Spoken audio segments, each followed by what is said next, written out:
Uma vez, um renomado filósofo cientista disse: é impossível um anime isekai do Esquadrão Suicida ser ruim. Então vem comigo acompanhar um recap desse anime semanalmente, que por sinal já começou diferente lançando 3 episódios de uma só vez e eu já tô falando muito, quebrei o clima, bora. Vocês já pensaram como seria ir pra um mundo diferente desse? Um lugar com comida deliciosa, música de arrasar, camas hipermacias e muito mais. Não parece ótimo isso? Só que o cara tem que cortar o clima da Arlequina implorando pra soltar ele. Mas o Coringa chama por ela, então ela fala pra todos que vai levar eles até esse lugar, a um mundo novo. Cortando pra alguns cientistas em algum lugar, eles reportam pra Amanda Waller que tá tudo pronto. E ela dá a autorização pra inicializar. Com isso, algo começa a surgir numa plataforma embaixo deles. Mas antes, voltando pra onde estava nosso casal favorito, a polícia já chegou lá. O refém começa a tentar dizer alguma coisa pra eles, mas algo que estava apitando para. E é seguido por uma explosão e notas de piano. Nas ruas, tudo um caos. Mas o nosso casal tá elegante como sempre no seu veículo, que parece que em vez de volante é controlado por teclas de piano. A Arlequina fala que aquilo foi perfeito, mas o Coringa fala que foi apenas o prelúdio de um longo espetáculo. Só que a polícia acaba cercando eles. Mas isso não é nada pra Arlequina que puxa uma bazuca e explode tudo. Um mundo novo é música pros ouvidos do Coringa, é exatamente o que ele tava procurando. Ele rasga um dos sacos de dinheiro que tinham roubado e joga pro povo. E continua falando que o mundo moderno é muito feio, e o pior de tudo,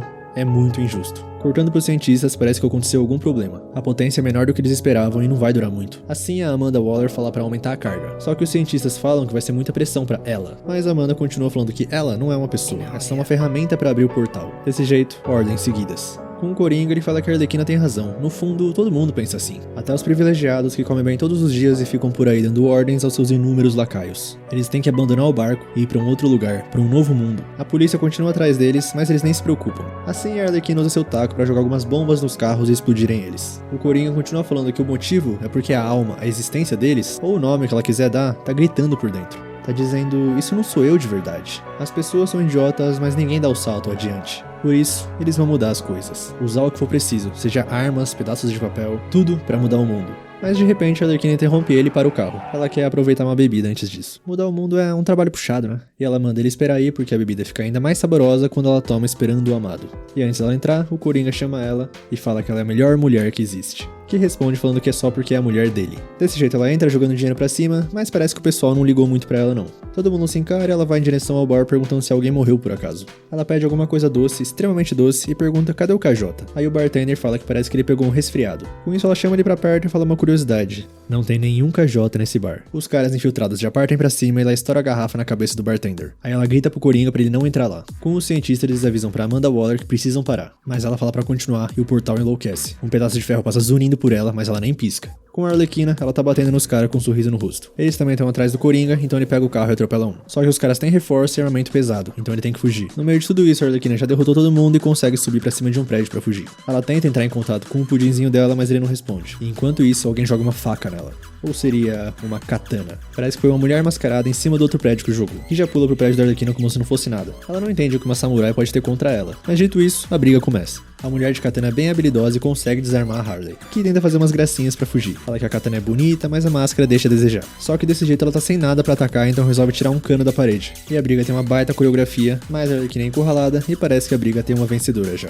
Com os cientistas, parece que a turbulência finalmente parou. E voltando pra nossa menina Harley, ela é entregue aos militares. Só que eles reportam pra menina de katana que o Coringa parece que escapou. Voltando pros cientistas de novo, a Amanda Waller fala que tudo começa ali. Eles finalmente abriram um portal pra um novo mundo. Parece que a parte do Isekai vai começar. Só que cortando para 6 meses depois, na Argus, a agência de respaldo e gestão para unificação de super-humanos, o chefe de lá tá falando que a Amanda Waller é maluca. Eles são super vilões, os piores dos piores. E se der algo errado, vai sobrar pra ele. Mas ela pergunta se tá tentando comprar uma briga com ela, porque ela já tem permissão. Além disso, ela sabe que ele já tem um grande problema nas mãos. Uma certa discrepância entre o número de suprimentos que chega ao asilo e os que saem. Curiosamente, desde que ele assumiu. Então é bom ele calar a boca e obedecer a ela, senão vai passar o resto dos dias atrás das grades, e não na frente delas. Assim chegam na sala da nossa menina Harley, que tá vendo o desenho e nem liga pra eles. Aí a Amanda desliga e tá na hora de partir. Ela vai ter que fazer um trabalhinho pra ela. Desse jeito ela é algemada e começa a sair, mas o cara para ela. E começa a falar que foi mais do que bom pra ela. Deu o melhor tratamento possível. E ele quer receber pelo menos um obrigado, mas recebe um chute na Holanda. E ela avisa que só existe um cara com acesso livre pra ela, romanticamente e fisicamente. Mas os caras dão um choque nela e ela desmaia. A Amanda Waller não quer saber de nada e já fala pro cara mostrar a próxima cela. Ele vê a lista das pessoas e tá em choque porque ninguém em sã consciência deixaria essa escória sair.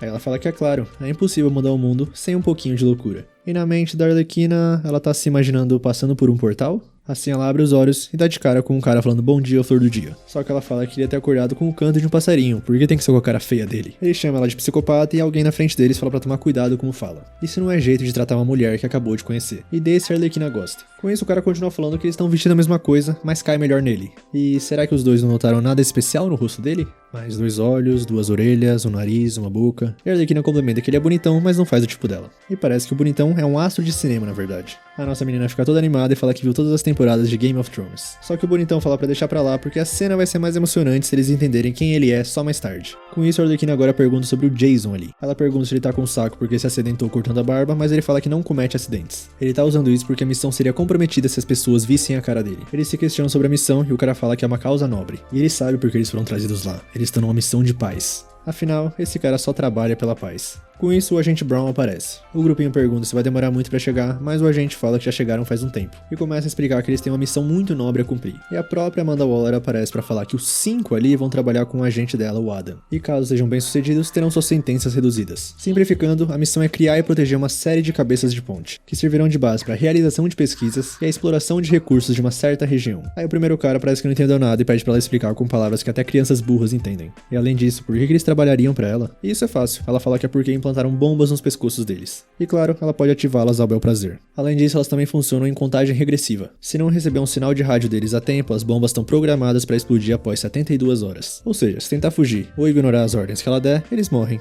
E ela ainda fala que ficou sabendo que o primeiro cara tem uma filha, que deixa ele maluco e fala pra Amanda Waller pra guardar as palavras dele. Se encostar um dedo na filha dele, ele mata ela. Aí ela pergunta se tem mais alguma objeção e a nossa menina mostra a língua pra ela. Agora é só seguir as instruções do Adam. Ele começa a explicar que todo o equipamento tá nas caixas de madeira ali atrás. Aí é pra eles trocarem de roupa e se preparar pra missão. Desse jeito ele tá indo soltar a Arlequina e ela pergunta se tem certeza. E se ela se agarrar nele, vai explodir mesmo assim? Ele hesita um pouco, mas ela fala que é brincadeirinha, já que ele nem faz o tipo dela. E o bonitão lembra que a Amanda falou que eram 5, cadê o último? Mas antes do Adam explicar, alguma coisa bate na nave. Ele dá uma olhada com os pilotos e parece que eles estão mortos. E o helicóptero acaba caindo no chão com tudo. Do lado de fora, uma mini guerra entre cavaleiros e monstros. Lá dentro, obviamente, os 4 também. A Arlequina vai dar uma olhada no Adam e parece que ele tá na mesma situação dos pilotos, não muito bem. Aí ela vê uma espada fincada na parede e usa pra cortar as algemas. Aí ela vai ver onde é que eles caíram e quando pisa pra fora, quase cai no limbo, mas o primeiro cara salva ela. Parece que eles estão numa terra flutuante. Um clássico mundo genérico de Sekai. Os outros também se soltam e o bonitão transforma a mão dele em barro pra destruir a porta do outro lado e sair. E os outros ficam surpresos de saber que ele é um meta-humano. Não é à toa que ele era o único com aquele dispositivo de contenção estranho.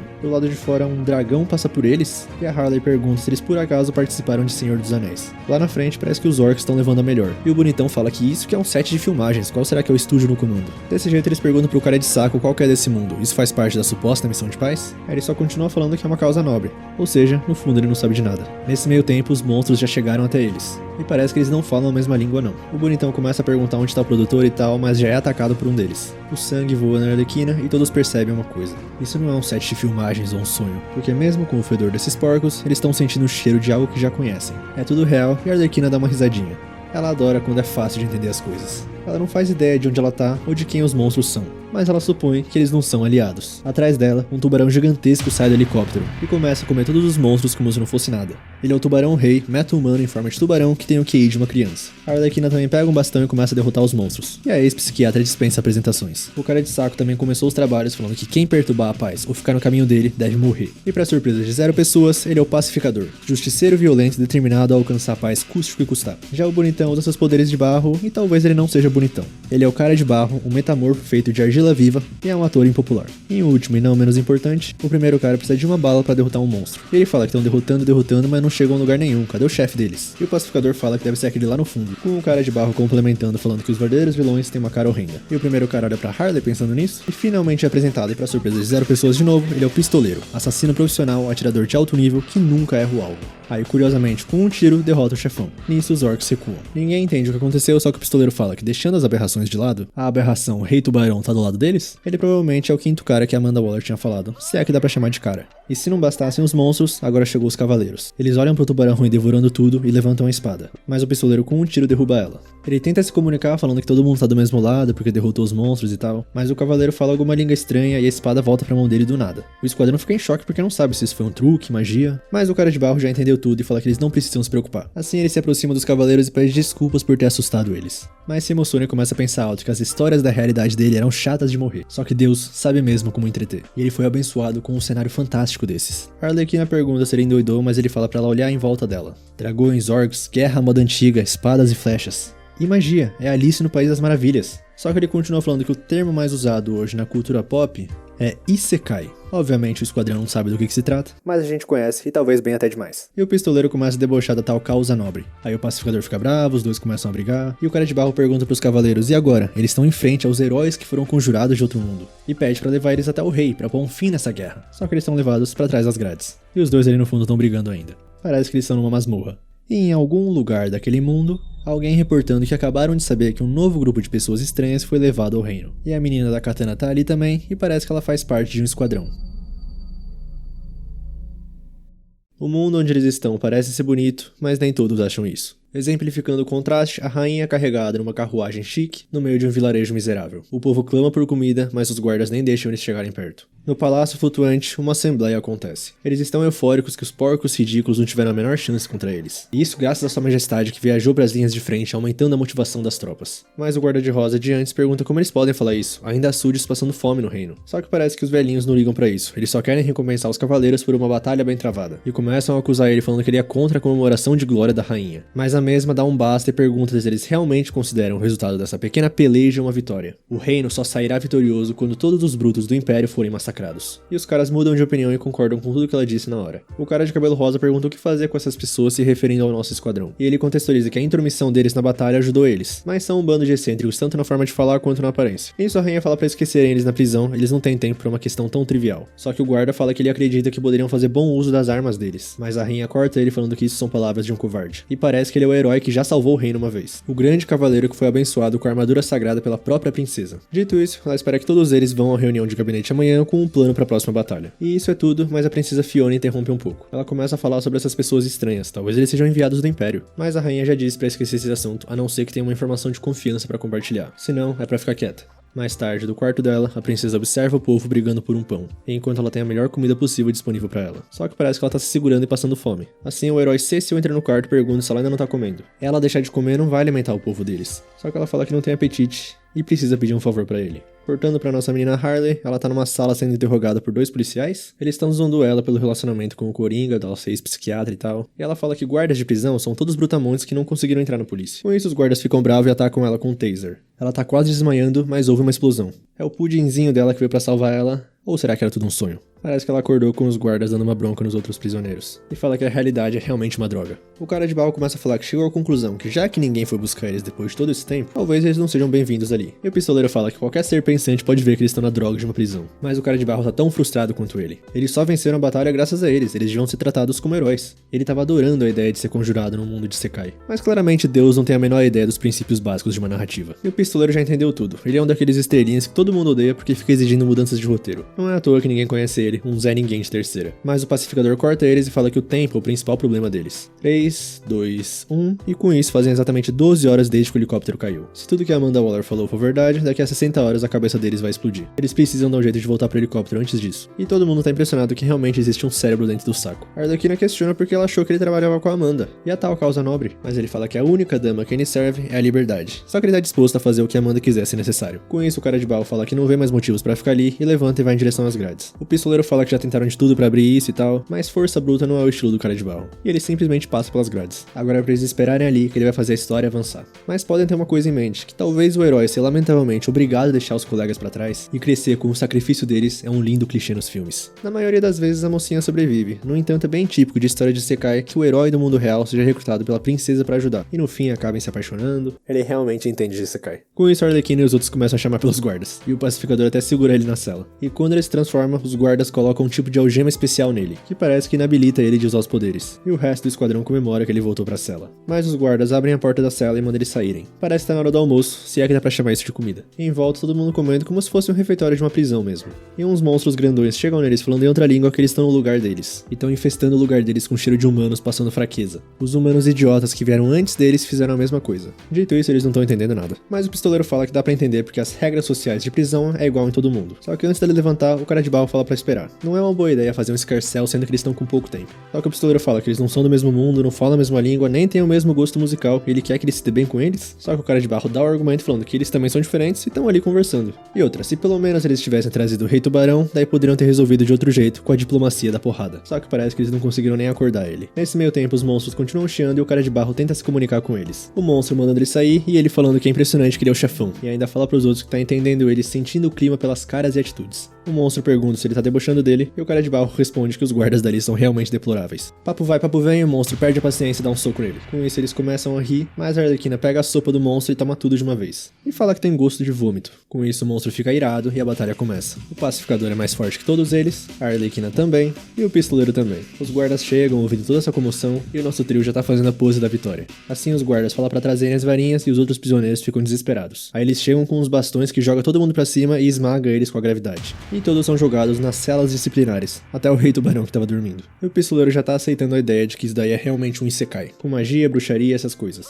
O pacificador tá tentando arrombar a cela à força, mas uma voz surge do fundo da cela perguntando quem são eles, na língua deles por sinal. E ele se apresenta falando que é o Rick Flag, um agente da Argus. Ou seja, eles perguntam se ele é parceiro da velha bruxa da Amanda Waller. E parece que ele perguntou quem são eles, mas já conhece todos. E até muito bem. Aí o Rick pergunta quando que eles chegaram e o pistoleiro fala que foi literalmente ontem. Com isso ele fala que a Amanda provavelmente começou a levar a sério. E começa a explicar o que tá acontecendo. Eles não foram o primeiro grupo a ser enviado a esse mundo. Uns meses atrás ele liderou o esquadrão encarregado de fazer o primeiro contato, com esse mundo estranho ligado a eles pelo portal. E o cara de barro fica todo feliz que é realmente um isekai. O Rick continua falando que foi porque eles estavam dispostos a ir pra qualquer lugar em busca de água e recursos naturais. Os benefícios à nação valeriam o risco de explorar mundos totalmente desconhecidos, mesmo podendo não voltar com vida. Desse jeito o pistoleiro conclui que eles ferraram tudo e agora o esquadrão tá ali pra limpar a bagunça. Um grupo de criminosos que ninguém daria a mínima se morresse. Como um esquadrão suicida. O Rick pergunta quem liderou eles, porque já que tiveram que substituir eles, provavelmente foi a Katana. Mas a Arlequina fala que foi um tal de Adão ou Eva, algo assim. E ele foi esmagado junto com o helicóptero. O assunto da bomba vem à tona, mas parece que o Rick não sabe da parte do contador sobre reiniciar. Aí eles explicam sobre a bomba relógio e tal, e o Rick fala que parece que o objetivo então é o mesmo. Com isso ele vai ajudar eles a escaparem, mas é pra ficar sabendo que não tem nada com ele. E como o helicóptero com os equipamentos foi esmagado, o sinal deve vir do outro lado do portal. Aí a única forma de captar ondas de rádio do mundo deles é ficando perto do portal. E ele pode guiar eles até lá, supondo que seja o mesmo portal que ele usou. A nossa menina não fica muito feliz com a ideia de serem amiguinhos. E enquanto eles estão discutindo, uma barriga ronca. O tubarão rei acorda falando eu ter fome e cheirar sangue. Ele começa a se aproximar do esquadrão, mas o Rick fala pro Nanaue esperar. Esse é o nome real dele, e ele começa a falar que se ele tá com fome, eles também estão. E magicamente a comida tá do outro lado, então eles podem ir todos juntos pegar. É só ir até a porta e abrir ela. O Nanaue percebe que a porta tá trancada, mas o Rick fala que a porta era pra estar aberta. A Arlequina também começa a botar pilha e os guardas ouvem esse barulho todo. Com isso ele abre e a Arlequina pega o bastão do guarda e bate nele. E parece que ela ficou bem forte. Nem ela entendeu e o bastão quebrou. O Rick fala pra ir logo antes da comoção ficar maior, mas o pistoleiro fala que melhor mais comoção. Assim o cara de barro vai lá, pega as chaves e destrava as algemas e fala que vai cuidar disso. E faz várias cópias da chave e abre todas as celas. Realmente ele tava certo, os poderes dele são mais fortes naquele mundo. Ele começa a dar um discurso inspiracional pros prisioneiros, mas o pacificador corta ele e dá um gritão pra todo mundo sair que a hora é agora. Cadê as presas e garras? Cadê o espírito de luta? E com o tubarão rei do lado dele comendo uma pessoa viva? Acho que os caras entenderam quem é que manda ali. Só que mais guardas chegam e usam o mesmo truque de gravidade. Só que dessa vez a Arlequina consegue resistir e ataca eles. O cara de barro também e eles começam a fugir. Mais guardas aparecem no caminho, mas eles se livram deles. O pacificador pega os guardas e joga pro Nanaue comer. O cara de barro se sentindo o próprio protagonista de um mundo. E a Arlequina sendo a Arlequina, usando o bastão que deixa ela mais forte. Aí os outros monstros aparecem pra ajudar eles e a batalha fica louca. No meio de tudo, o cara de barro tá até ensinando eles a dançar balé. A Arlequina acha um pincel gigante com vários baldes de tinta também. E em vez de uma batalha, parece mais uma festa gigantesca. Mas à noite, o Cécio tá indo pra lá numa carruagem real. Ele se lembra da princesa perguntando pra ele se será que tá tudo bem ela ir falar com aquela garota e o grupo dela. Porque eles eram fortes o bastante pra mudar o rumo da batalha, né? Só que o Cécio tinha falado que só tava interessado nas armas. Ele mandou um técnico dar uma olhada de perto e ele ficou perplexo. Mas ela pediu por favor pro Cécio. Ela quer ajudar do próprio jeito. Essas guerras precisam acabar o mais rápido possível. Dito isso, eles chegam na prisão, que não parece muito bem uma prisão. Tá toda pichada, bandeiras hasteadas, parece que alguém dominou ali. Lá dentro, onde um dia os guardas usavam de posto de vigia, agora eles estão fazendo uma festa. E a Arlequina repara que parece que eles têm companhia. E o Rick não consegue acreditar que eles estão perdendo tempo ali. A guerra entre os Cavaleiros Reais e o Império dos Monstros já começou. Uma batalha muito feroz e sanguinária acontece embaixo, e lá em cima, a casa é a TV desse mundo. Só que com narração exclusiva da Arlequina e comentários precisos do nosso pistoleiro. Parece que eles se equiparam em número de tropas, mas um dos lados tá tentando cercar o castelo. Então é mais do que evidente qual vai ser o resultado. O nosso comentarista começa a falar que quando ele tava no exército, o imbecil do comandante dele disse uma vez: nunca ataque o inimigo de frente, a não ser que você tenha a bunda no lugar da cabeça. Que canetada do pistoleiro. Além disso, a disciplina das forças imperiais é fora do normal. Eles se movem como uma unidade unidade de forças especiais moderna mesmo sendo só feras. Assim ele sai do personagem um pouco e pergunta pro pacificador quanto tempo resta. E 3, 2, 1, exatas 30 horas a partir de agora. E o pistoleiro fala que isso não é tempo suficiente pra bolar um plano decente. O que talvez ferre com tudo porque é evidente que eles têm um comandante de primeira. Agora voltando um pouco no tempo pra contextualizar pra você que tá um pouco perdido, o Cecil ia entrando na prisão pra ver o que tá acontecendo, mas o nosso esquadrão suicida intercepta ele. Os monstros também aparecem pra mostrar que tem reforços, e o Cecil começa a falar com eles, só que eles não entendem nada. Por sinal, eles reconhecem ele. A Arlequina fala que ele é o cara que parece um vendedor de seguros pra lá de estressado. Ele começa a falar que é uma rebelião contra o reino, mas eles não entendem. Aí o pistoleiro começa a zoar ele, imitando ele, falando que é careca. Finalmente alguém trouxe à tona o assunto do cabelo dele, porque eu ficava impressionado toda vez que via. E acho que dessa vez o Cecil entendeu o que eles estavam falando. Assim ele puxa a espada e joga em direção à Arlequina, mas o tubarão rei intercepta. E come a espada. O Cecil usa uma magia pra espada voltar pra mão dele e ela corta a barriga do Nanaue. Só que a barriga dele se regenera na hora. Só que antes que a briga começasse de vez, o Rick aparece. Pode deixar com ele que ele teve uma ideia e vai cuidar disso. O pistoleiro não quer aceitar porque ele nunca recua uma briga. Mas o Rick fala que se eles comprarem essa briga, vai ter cavaleiros na cola deles dali até o portal. E isso vai tomar um tempo que eles não têm.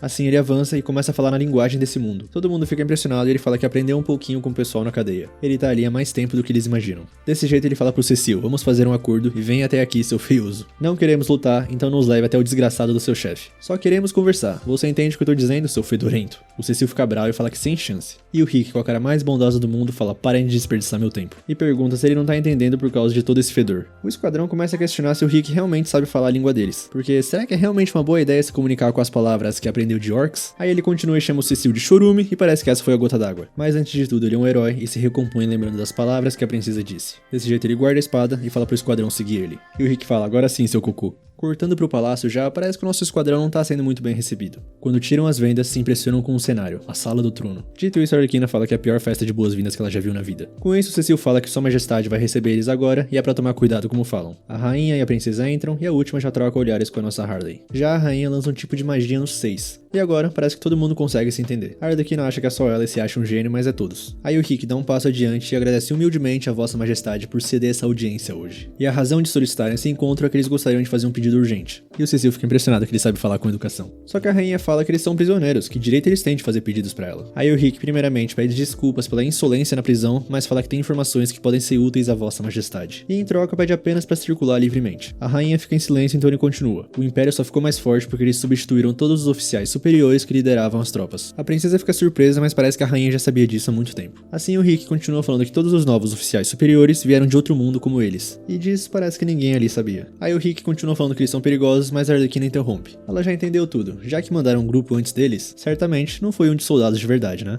Então o outro grupo que veio no começo era outro esquadrão suicida. Aí o Rick perdeu o controle sobre eles abandonaram ele, se uniram ao Império e agora estão se divertindo à beça. Pra piorar, a rainha pergunta se a ascensão do Império se deu inteiramente graças à incompetência dele então. Com isso, todos os guardas levantam as espadas. A nossa menina Harley acha divertido quando tudo dá errado, mas o pacificador chama a atenção da rainha e fala que eles estão dispostos a fazer de tudo pra reparar esse erro. Então pode escolher qualquer campo de batalha que eles vão lá, lutarão e garantirão a paz de suas terras num piscar de olhos. Nisso ela joga uma magia no Rick e fala que acredita que ele esteja disposto a cumprir as palavras do pacificador. Assim, ele consente. E a rainha fala pra provar, caso contrário, ele vai perder a cabeça. O Cecil fala que lutar junto com esse grupo pode ser desastroso, mas a rainha fala que foi ele que trouxe eles até lá. Além disso, eles não estariam nessa situação se os cavaleiros dele tivessem sido fiéis e lutado adequadamente desde o início. Aí o Rick é levado pelos guardas e o esquadrão começa a zoar ele, além de ignorar ele. Mas ele volta das cinzas pra falar pro esquadrão não esquecer, só ele sabe onde o portal fica. Não é pra esquecer, as cabeças dele vão explodir sem a ajuda dele. Com isso tudo dito, ele é finalmente levado. Agora, a Arlequina fala que tá com fome, além de que eles prometeram comida pro Nana também. E também fala na caruda pra rainha que precisa que devolva as coisas deles.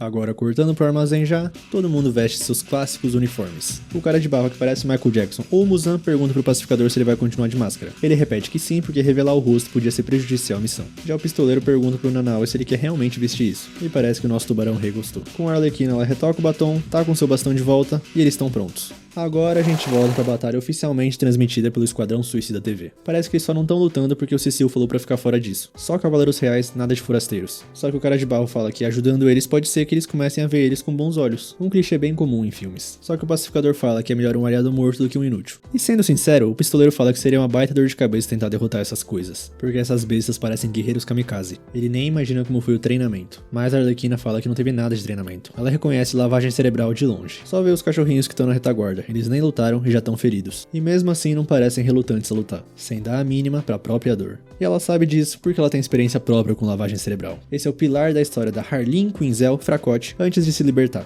Com isso, o pistoleiro começa a pensar: lavagem cerebral, animais obedientes e outro grupo dispensável de criminosos como eles. Tudo isso soa muito familiar, então ele fala pro esquadrão que eles vão entrar em ação. Ele já tem uma boa ideia de quem é o comandante deles, além de que ele vai ouvir o que ele tem a dizer. É um camarada da prisão, e o pistoleiro nem lembra de quantas vezes salvou a pele dele. Assim eles começam a dar a volta no castelo porque uma fortaleza dessas tem que ter alguma rota de fuga. Com isso, o cara de barro pede pra todo mundo recuar, porque um cenário ruim leva a um filme ruim. Ele tá a fim de testar uma coisa. Aí ele põe a mão na parede e ela se abre. Só que o pistoleiro fala que se é fácil assim, ele pode destruir a fortaleza toda e acabar logo com isso, né? Mas o cara de barro fala que esse não é o ponto forte dele. O poder original só permite que ele mude a forma do próprio corpo. E pergunta se os outros não sentiram nada de diferente, como se algo tivesse mudado depois que eles foram pra esse mundo. Porque ele sente algum tipo de poder mágico fluindo nele. Com isso, a Arlequina lembra dela isolando o guarda facilmente. Aí o cara de barro continua falando que infelizmente os poderes novos dele não parecem ser muito versáteis. Provavelmente porque não tem muita umidade ali. Porque ele é o cara de barro, ele manipula argila. Normalmente só a argila do corpo dele, mas nesse mundo ele consegue manipular qualquer tipo de argila.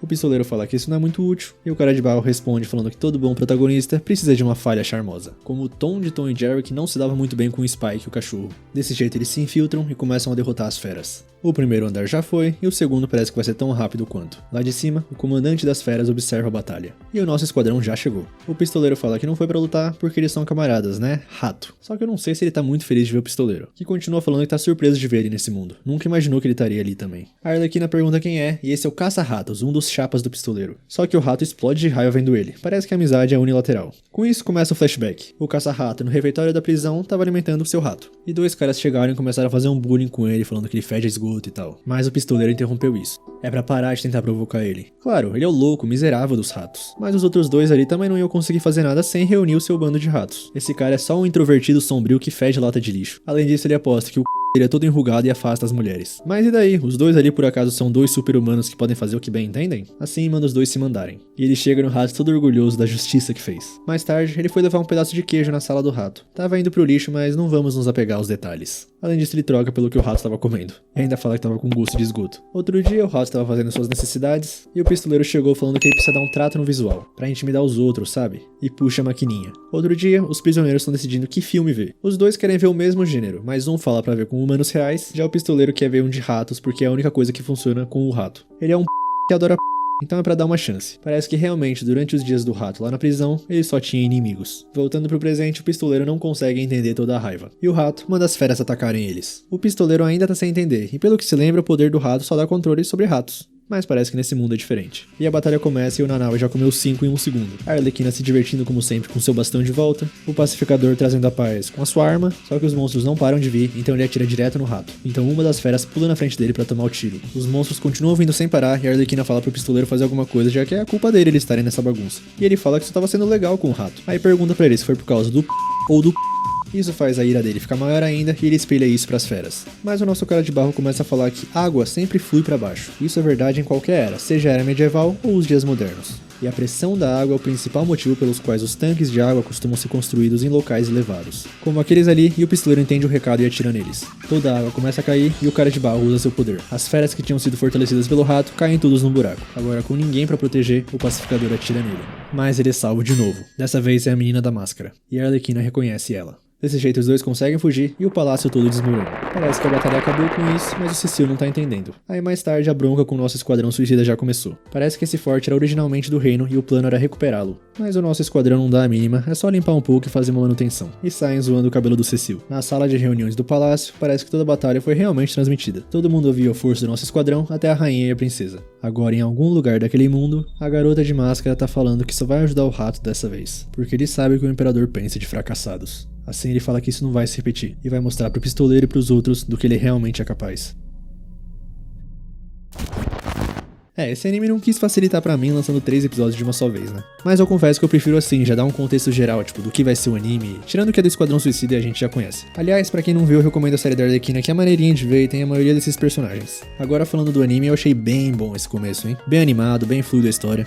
E o Esquadrão Suicida sempre foi carregado pelo carisma, né? Achei o pacificador meio quieto, mas a ver. Já falo aqui que é impossível misturar esses personagens que só sabem zoar com um gênero que nas suas raízes, a maioria dos animes é bem duvidoso, e sair algo ruim disso. Mas é isso, se você assistiu até aqui, muito obrigado de verdade. Dá o like se você gostou, que ajuda muito. E se inscreve se quiser acompanhar esse anime que eu vou lançar semanalmente toda vez que tiver episódio novo. Então comenta aí o que acharam, se correspondeu com a expectativa, porque esse anime tava bem hypado e eu já falei bastante e é isso. Tamo junto, valeu, falou.